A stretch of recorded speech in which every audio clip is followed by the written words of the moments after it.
guys, we are back for another Dokkan battle video. We have got the celebration info for DOKKANFEST BARDOCK, who does, of course, finally release later on tonight, right? If we take a look at the schedule, we could see that our boy DOKKANFEST BARDOCK and Tora do come out later tonight. Now, let's go ahead and go through the celebration details here. We have some expected things. And I mean, let's just jump in, right? Okay, so, the Ginyu Force and the Bardock team have a, potential release campaign. They want you to rainbow the characters, right? If you had the characters rainbowed before, I think, is it tonight or is it right now? There was rewards, and then there's going to be another set of missions available for these characters, right? We get stones and some Kais and stuff like that. There is going to be a new Extreme Super Battle Road stage and stuff like that. 3 new characters can be EZA'd. This is going to be referring to, I believe these are sub EZAs right here. That's referring to. All right, so we have the same, missions, login, and then of course here is the Dokkan Fest with Bardock and Tora. Bardock does seem like a very powerful character, right? But the only thing is he does not seem to be on par to me with characters like the Gamma 1 and 2 and Kid Goku. Bardock, it does seem insane to say, but Bardock is the 4th Dokkan Fest exclusive character JP has gotten in October. I know that's ridiculous, but Kid Goku, dude, was like 3 weeks ago. Like Kid Goku came out on like the 5th. All right, so it's close. It's 3.5 weeks since Kid Goku came out. We have had so many Dokkan Fests. This isn't like super unusual. It's just that they dropped the 2 new Dokkan Fest Gammas on the same banner, sort of instead of like an LR banner, I guess. Maybe there won't be an LR in November, and the Gammas replaced it. But I would advise people that the normal schedule will be weird when they're introducing new content to the series, right? So the superhero movie comes out, so like they're going to be throwing some things off. Some things are going to be out of whack with the superhero characters coming in. When, Dragon Ball gets like another anime, expect more of the same, right? Bardock has a really good team, right? He is a Goku family leader.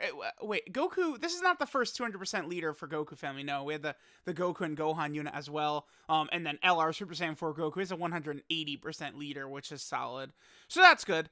This is one thing I do like about these 200% teams. It's very easy for them to build them for a specific way. The 200% characters here, we actually might as well just pull it up. But Goku family and then, of course, storied figures. Sure, let's head over here. So for this one, we'll do, I think I want to go here, actually. Okay, let's pull up the 200% tool right here. So what we're looking for here is pure Saiyans, right?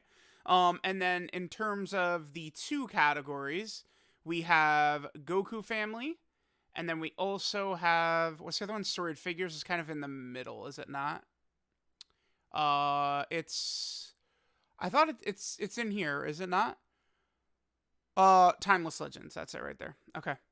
Okay, so let's see what we got right here. So this is going to be all of the Team Bardock Saiyans, as well as all Goku characters, are going to be on here. Is it worth a second to load? Okay, loading. Okay, I guess we'll refresh. Oh my god, dude, please. No. Okay, it is, okay. Oh, 1 second. God damn it. Please, man. Okay. Yep, Goku family. And then it's like right in the middle. I went. No. Nope, that's Time Travelers. God damn it. Okay. This time it'll surely work. We'll come back in a second. How about that? Yeah, but Bardock's leader skills should be pretty good, right? It helps that we have the banner unit Tora here. I think this Tora should be pretty decent. One fumble is that this character is just Tora, right? Like, this should have been a new named character. This should have been, like, Tora, Fasha, Shugesh, and Borgos has like a new name or something like that. Ideally, what they would have done is they would have split them into pairs like the Ginyu Force. I don't know why Bardock could not have gotten the same treatment, right?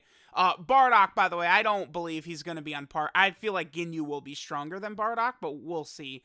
Bardock to me feels kind of on that tier, I think. Like, Pan, Ginyu, Majin Vegeta, right? Like, Bardock should be somewhere in there. He just does feel like a step below the Gammas and Kid Goku. I think Bardock would actually be completely fine, right? And I think maybe I would have him fourth above Ginyu, but below potentially the Gammas and Kid Goku. If this right here, I don't mind that these buffs, the Scouter and the Rainbow Orb changing, is tied to the intro. I don't think that's an issue.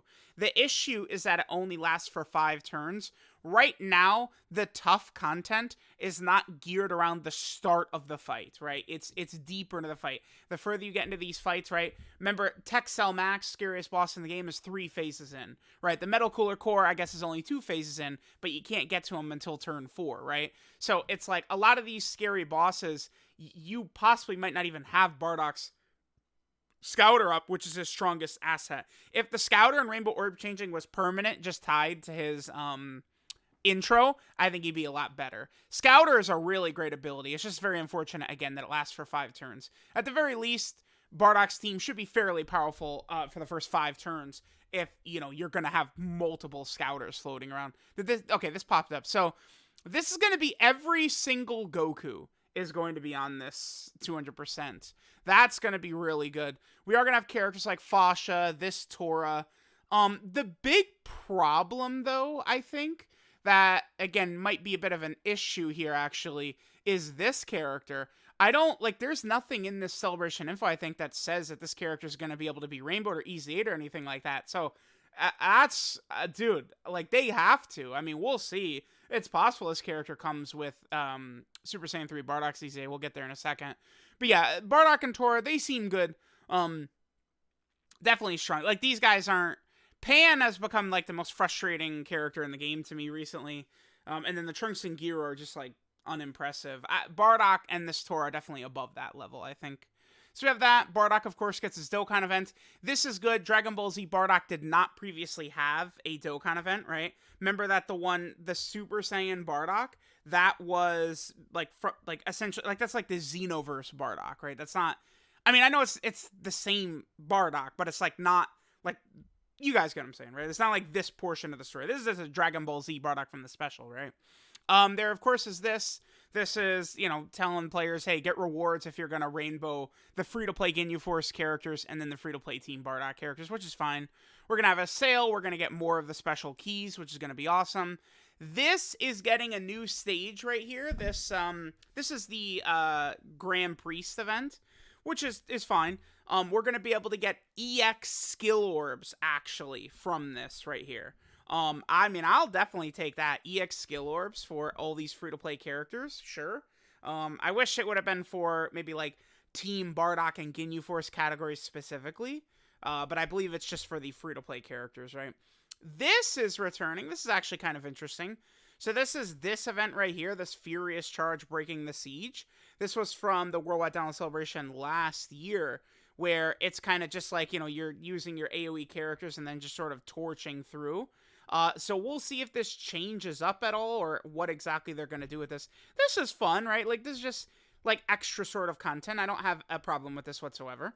So we got that. That's good. This story event's just coming back. I don't know that it really means too much. It's just, you know, Bardock's story event.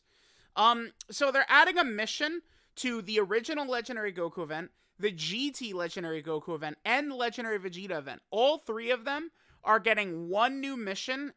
Use a low-class Saiyan team. Let's pull up low-class Saiyans right now.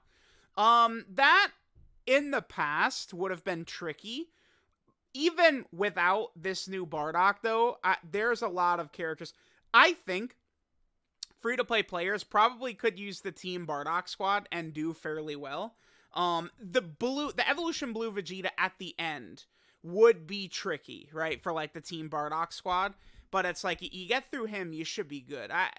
This category has gotten much better recently, right? The version Z Kaioken Goku is fine. This LR Bardock is decent.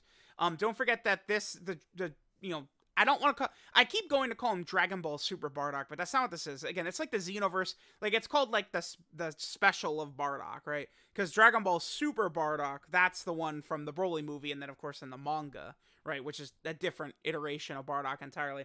By the way, if the Granola arc gets animated, I'm sure we'll get a Dragon Ball Super Bardock. He'll be a Dokkan Fest at some point, probably as well.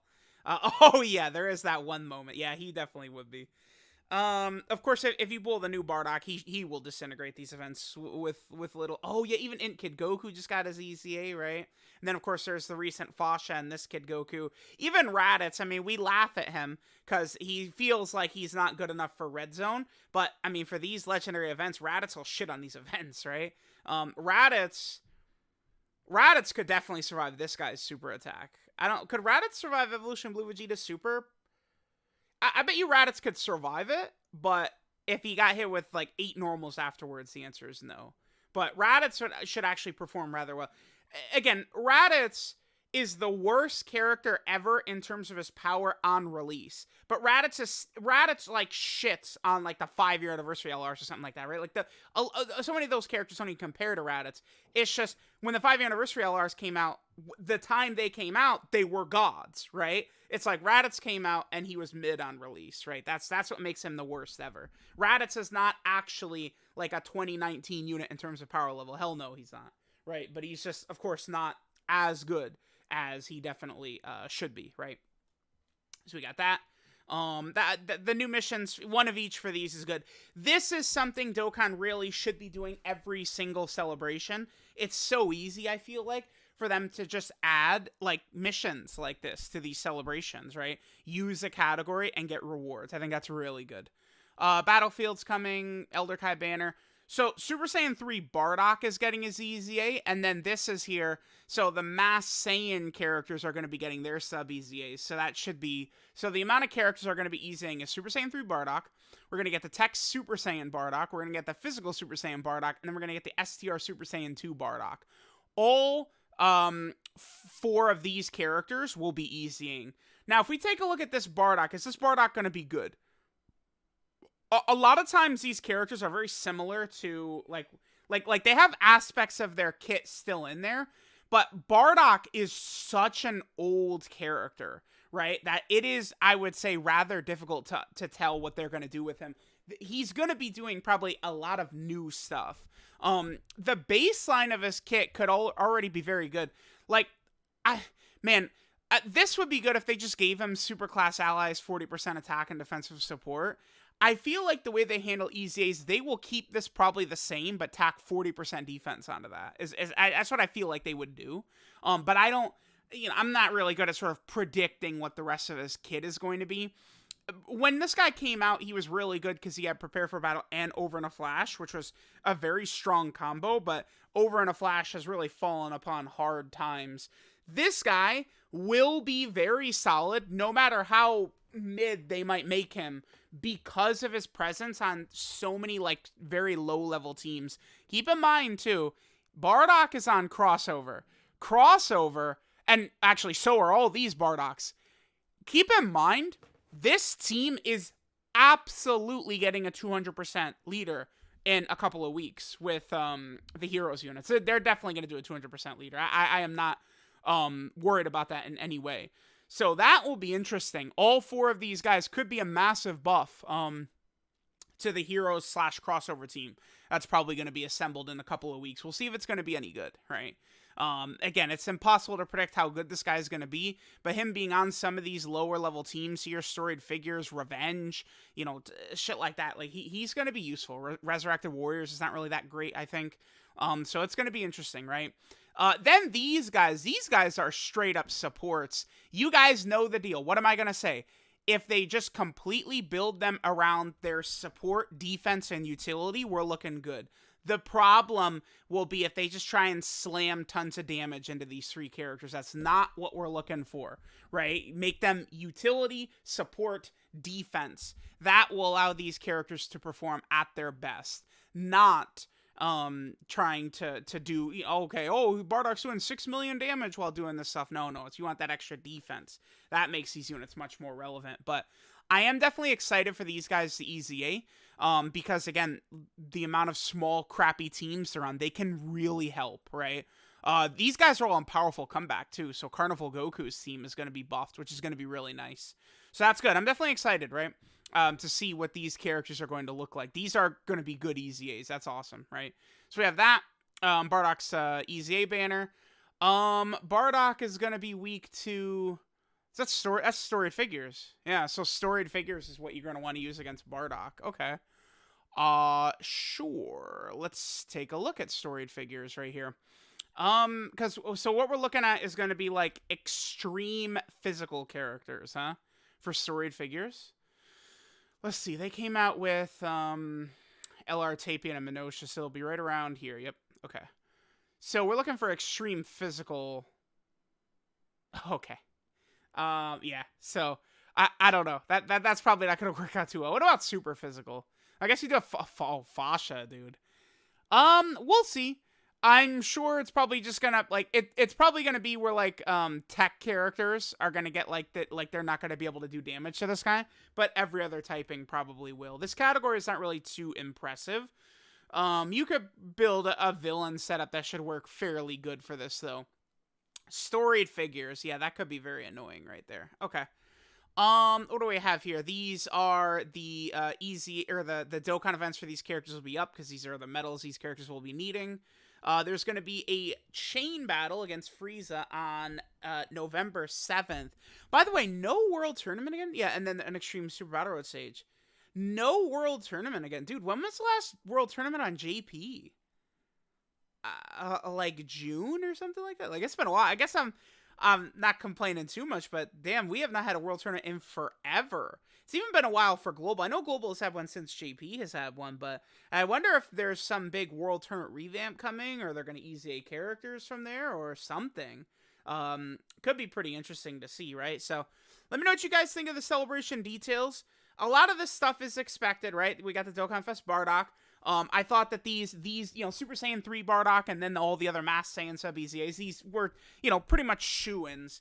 The surprise for me is Team Bardock is not... I mean, they still could EZA during the celebration easily, but, like, are you serious? Dude, we can't even rainbow this character yet. Like, I don't... we need this character now. Right now. Like this celebration, so I don't get it. Dude, they hate this character. We can't rainbow this character. You can't. What? So we'll see. We will see. Let me know what you guys think of the DOKKANFEST Bardock celebration details. Thanks guys for watching, and I'll catch y'all next time.